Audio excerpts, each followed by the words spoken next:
Elmore Leonard is here. He is the author of numerous best-selling novels, including Be Cool, Out of Sight, and Get Shorty.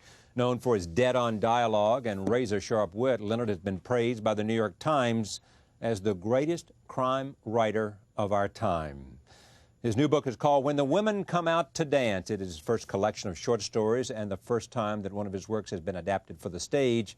I am pleased to have him back at this table for what, the 10th time, you think? I would say about that. I would say about that. I mean, I'm pretty good about getting you in front of America.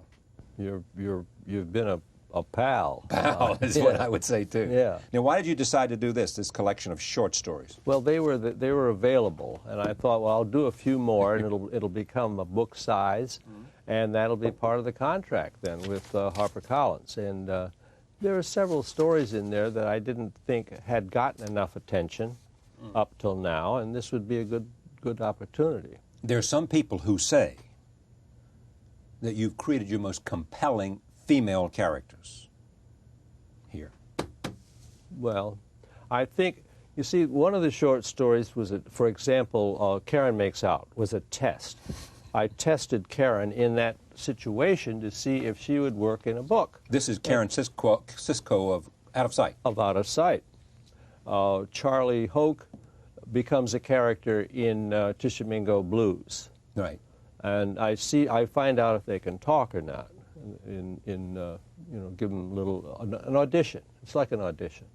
You actually said that Tishomingo Blues was your favorite book of all time. I did.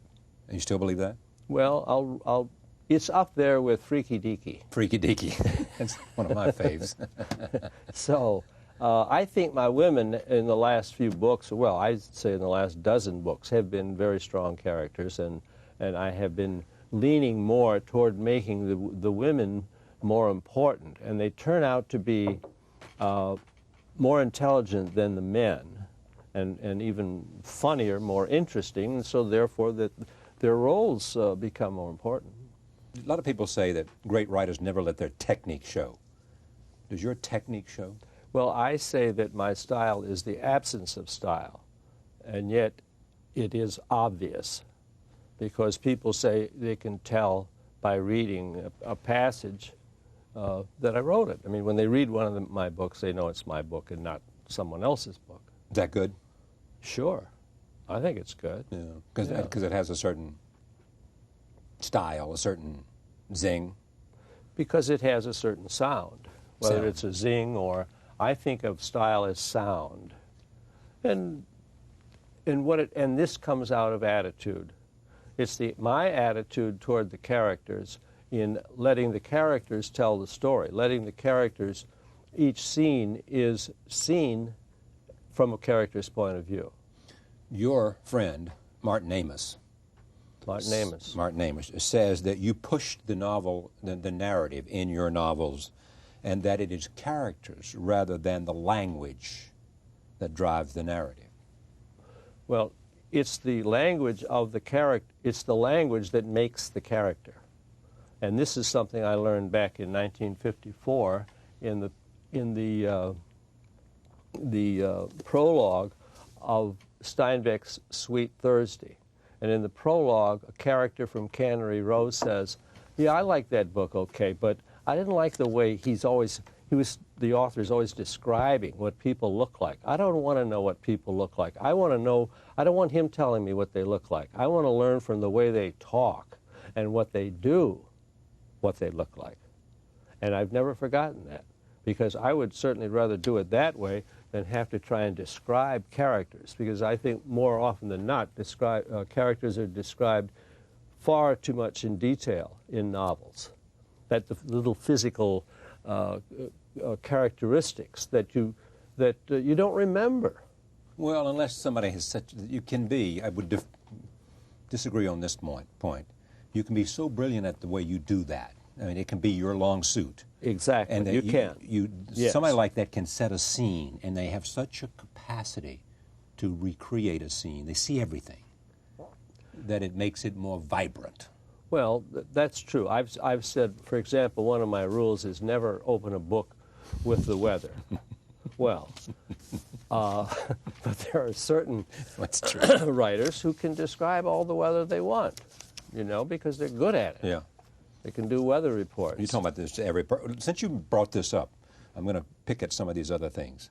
Number 2 is how to avoid prologues. Avoid prologues. Avoid prologues, except in the case of Steinbeck, where he gave me all that valuable information in his prologue. You say a prologue in a novel is a backstory, and you drop it in anywhere you want, but not at the beginning. But you say no. You just say avoid them. Avoid them, because a prologue, you open the book and say, a prologue. Oh, do I have to read the prologue? Why can't I just get into the story? Yeah. Never use a verb other than said to carry dialogue. Now, what would be an example of a verb you would use to carry a dialogue other than said? I'm not sure if I'm going or not, she asseverated. Yeah. Or she ad-libbed, Or, yeah, you know, right. She reflected. Yeah, What was the word you used? asseverated. What does that mean? I'm not sure, I've forgotten, but I had, Mary McCarthy used it, and I had to look it up. If you have to look up the verb, you know that you're looking up words all through that book. You say never use an adverb to modify the verb said. Never. Never say, for example, he admonished gravely. Never. Never. He admonished. That's enough. Me too. I'm with you on this. You could write for me. What do you pay? Not as much as you make. Never use the word suddenly or all hell broke loose. Yes, and you see those all the time. Now, you don't have to explain those. All right. You know. Number 7, use regional dialect sparingly. Did you skip exclamation points? No, I skipped patas. No, I skipped, how do I pronounce this? P-A-T-O-I-S. Patois. Patois. Okay. Basically, the rule is use regional dialect patois sparingly. Well, you don't want the book, if you use dialect, your page is all full of apostrophes, you know, where you're leaving out letters and things, or you're spelling phonetically, and it looks funny. You've got to use that sparingly. Avoid detailed descriptions of characters. We've talked about this a little bit, but Unless what? Unless you're Hemingway. He doesn't I know see it's that true. he It's a didn't. perfect example, right? Yeah. It's a perfect example of the rule. Avoid detailed descriptions. Exactly. Go on. All right. Don't go into great detail describing places and things. Unless You're Margaret Atwood. Yeah. And this is my point. I've already made this point. Yeah. And can paint scenes with language or write landscapes in the style of Jim Harrison. Yeah. But even if you're good at it, you don't want descriptions that bring the action, the flow of the story to a standstill. Okay. Let me go back to avoid detailed descriptions of characters. Steinbeck covered. In Ernest Hemingway's Hills Like White Elephants, what do the American and the girl with him look like? She had taken off her hat and put it on the table. That's the quote. That's the only reference to a physical description in the story, and yet we see the couple and know them by their tone of voice, with not one adverb in sight. Right out of your mouth. Amen. All right. Number 10. Wait, what about exclamation points? I don't see that. That couldn't have been left out. No, I made a mistake or somewhere. I don't know where it is. But you explain it to me then. Well, exclamation points are often used. The exclaimer is put when the sentence isn't exclaiming anything. It's just that the writer, I think, gets a little heated, a little excited about it, and he puts in the exclamation point. But I say that you're allowed maybe 3 per 100,000 words when you're writing a book, unless you're Tom Wolfe. Then you can throw them in for fun.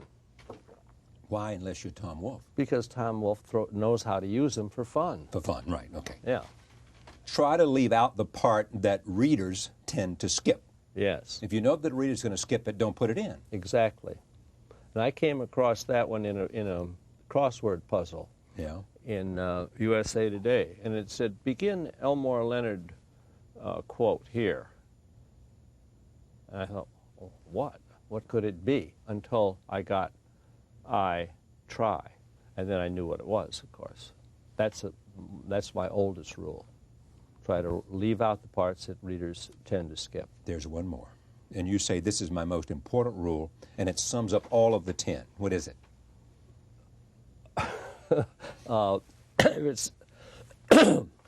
If it sounds like writing, I rewrite it. Yes!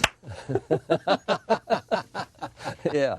That's true. I don't, and what I'm referring to the way we were taught to write, by putting the dependent sentence clause first, you know, like upon entering the room, he noticed that. That to me is just writing. Some of the reviewers, like Kirkus, they liked the short stories better than the novellas.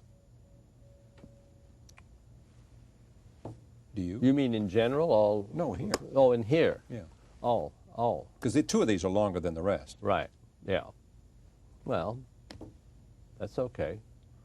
It's what can I say? I'll tell you. You know what? My favorite one is the Tonto Woman, Really? and I wrote it 10 years ago. Why is that your favorite? I just like it. It recounts a rustler's determined courtship of a landowner's. Well, do you think that's what it's about? What is it about? It's about a rustler's courtship of a but that's not what it's about. What's it about? Well, here, this Mexican rustler, and he in the first scene he goes to confession. It's the first time in 20 years he's gone to confession, and he says, "Oh, I've stolen 5,000 horses and so many, you know, all this is get this all off his chest." All right. Right. Then he goes out toward the herd, and he sees this woman, you know, who must be living in this lion shack out on this very empty prairie out there. And he sees her come out to the pump, and she's washing herself. And she has a suspicion that she's being watched. Then he comes in to get a drink of water. And she's in the doorway with a gun. And there's something strange about her. And she's tattooed on her face with blue lines. Blue lines, because she had been captured by Tano Mojaves and sold to them by another tribe as a slave. And they tattooed her so that she would look like one of them. Yeah. And when she was finally saved and returned to the home, her husband puts her out in this lion shack to live. And she doesn't want to see anybody because because of these blue lines on her face. See? But this Mexican drover, he says, "Hey, come on." He buys her a new hat and a dress, and he takes her into town so that she can become herself again. There's a little action in it, but not any shooting. But I think it's a good story. I think it could be a movie. Okay, why did you choose this one for the cover and for the title, When the Women Come Out to Dance? I was going to use Ten Killer, and my publisher, my editor, Marjorie Brayman, said, "I think When the Women Come Out to Dance would be a much, much more intriguing." It's kind of a snappy title, isn't it? Yeah, and I said, "I think you're right," and I did immediately, almost immediately. Here you go. There you are. When the Women Come Out to Dance, Elmore Leonard, thank you for being with us. Charlie, thank you. Pleasure to have you. Always my pleasure. Thank you for joining us. We'll see you next time.